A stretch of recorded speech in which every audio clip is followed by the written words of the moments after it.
हाय दोस्तों, मेरा नाम मीरा है और हम सब यहाँ एनटीए यूजीसी नेट की प्रिपरेशन करने के लिए इकट्ठा आए हैं।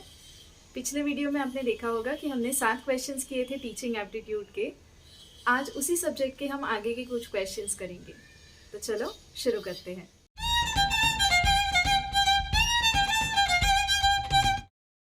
Which of the following evaluation strategy assesses the learning progress to provide continuous feedback to the student during instruction? Diagnostic evaluation, formative evaluation, summative evaluation, placement evaluation. तो अब इस सवाल को समझने के लिए हम याद करते हैं हमारे टाइप्स ऑफ इवैल्यूएशन जो 3 हैं।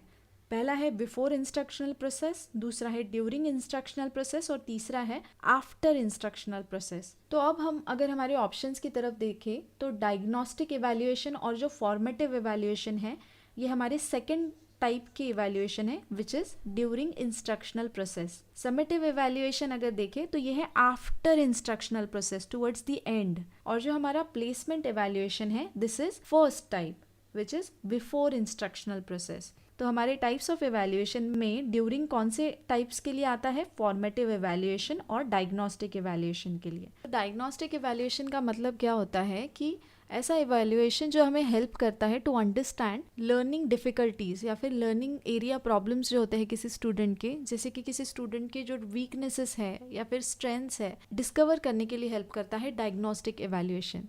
तो अगर अभी हम फॉर्मेटिव इवैल्यूएशन के कैरेक्टरिस्टिक्स देखें तो 2 मेजर कैरेक्टरिस्टिक्स इसमें आते हैं। एक तो है occurs on a continuous process और दूसरा है ऑकर्स ड्यूरिंग द इंस्ट्रक्शन, जो दोनों हमारे सवाल में इन्वॉल्व थे। तो इसलिए the answer is B, formative evaluation, the collection of data and information during the development of instruction that can be used to improve the effectiveness of the instruction or data. So the formative evaluation assesses the learning process to provide continuous feedback to the students during instruction.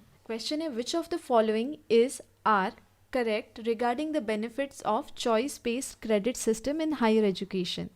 It created a shift of focus of education from teaching-oriented to student-oriented. This system enables the student to select various inter- and intra-disciplinary courses. Students' credit earned through courses are easily transferred from an institution. All of the above. ये जो choice-based credit system है ये internationally acknowledged एक teaching और education का method है जो हमारी न्यू एजुकेशन पॉलिसी है for higher education, wherein the student is allowed to choose interdisciplinary and intradisciplinary courses based on their interest, based on their choice in the academic year. This represents the shift in education system from teacher-centric to student-centric, and at the same time, the credits earned by the student through selected courses can be easily transferred from an institution. तो इसलिए इस question का answer हमारा है all of the above. और ये वैसा question है जहाँ पे आपको इसके जो फीचर्स है इस पर्टिकुलर सिस्टम के वो याद रखने हैं। एकेडमिक ईयर कैसे होता है, कोर्स क्या है एग्जैक्टली, या फिर ग्रेडिंग कैसे होता है, या फिर इस प्रोग्राम के अंडर क्या क्या कवर है, क्रेडिट पॉइंट्स कैसे ट्रांसफ़र किए जा सकते हैं या फिर क्या उसके लिए रूल्स है, सेमेस्टर इसका कैसा है। तो ऐसा एक आप छोटा सा माइंड मैप या फिर चार्ट बना सकते हो ताकि ये चीज़ें आपकी नज़र से बार बार और आपको याद हो जाए। हमारा नेक्स्ट क्वेश्चन है dynamic approach to teaching means. First option है teaching should be forceful and effective. नहीं, ये ऑप्शन बिल्कुल गलत है, टीचिंग कभी फोर्सफुल नहीं हो सकता है। दूसरा ऑप्शन है teacher should be energetic and dynamic. ये बात बिल्कुल सही है लेकिन ये डायनेमिक अप्रोच का पार्ट नहीं है। The topics of teaching should B not static but dynamic. ऐसा नहीं है, कुछ कुछ टीचिंग के टॉपिक स्टैटिक भी होते हैं जो हमें डायनेमिक वे में पढ़ाने पड़ते हैं, राइट। लास्ट ऑप्शन है the student should be required to learn through activities which is the correct answer, because dynamic approach का मतलब ही यही है कि teaching helps the student understand in better way and also it creates the concentration within the students because they are active member of that particular activity where they are doing and learning things. तो इसका सही जवाब है D, all students should be required to learn through activities. अगला सवाल है, if a teacher uses a criterion to evaluate the performance of her class students where only individuals' scores are considered to be specific criteria instead of comparison with other students. It would be called as which of the following testing or evaluation criterion? पहला option है norm referred testing, दूसरा option है criterion referred testing, तीसरा option है both 1 and 2 and last option है none of the above. तो norm refer testing क्या होता है, जहाँ पे हम स्टूडेंट का परफॉर्मेंस किसी के साथ कंपेयर करते हैं। और क्राइटेरियन रेफर टेस्टिंग क्या होता है, जहाँ पे performance of a student is not compared with another student, only individual scores are considered to be specific criteria. तो इसलिए इसका आंसर हो जाएगा B, criterion refer testing. Which of the following statements about teaching aids are correct? They help in retaining concepts for longer duration, they help students learn better, they make teaching learning process interesting, they enhance rote learning। Teaching add क्या होता है, ऐसी चीज़ें जो teacher किसी concept को बेहतर बनाने के लिए, इंटरेस्टिंग बनाने के लिए और लॉन्गर ड्यूरेशन तक स्टूडेंट के माइंड में वो पिक्चर बना रहे हैं, इसके लिए यूज़ करती है। तो हमारा सही ऑप्शन इसके लिए हो जाएगा ए, बी, सी, जो है हमारा थर्ड ऑप्शन।